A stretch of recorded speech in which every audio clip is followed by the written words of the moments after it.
अरे हाँ गोपाला ओ,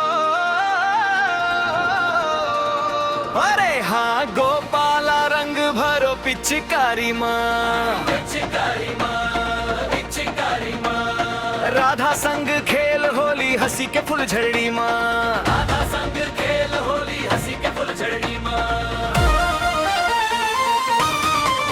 अरे हाँ गोपाला रंग भरो पिचकारी माँ माया के रंग बरसा दे फागुन के बयारी माँ माया के रंग बरसा दे फागुन के बयारी माँ। अरे हाँ गोपाला रंग भरो पिचकारी माँ राधा संग खेल होली हंसी के फुलझड़ी माँ राधा संग खेल होली हंसी के फुलझड़ी माँ।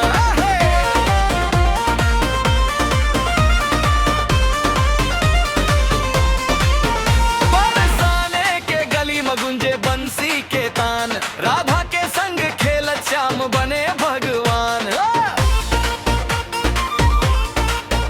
लाल लाल गुलाल उड़े भिंजे राधा के सिंगार देख के ये नजारा झूमे सारा संसार। अरे हाँ गोपाला रंग भरो पिचकारी माँ राधा संग खेल होली हंसी के फुलझड़ी माँ राधा संग खेल होली हंसी के फुलझड़ी माँ।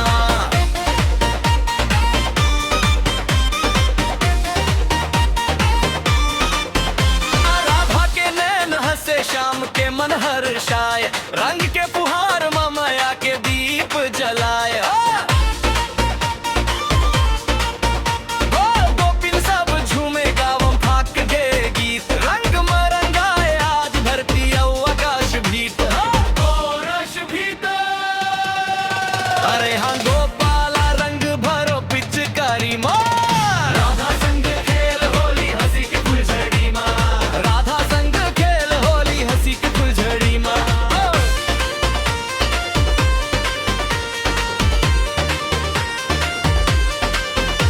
मोर मुकुट चमके श्याम के रूप निराला राधा संग रंग डारे बने फागुन वाला।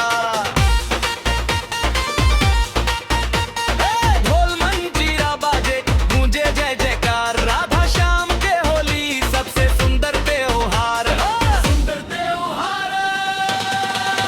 अरे हम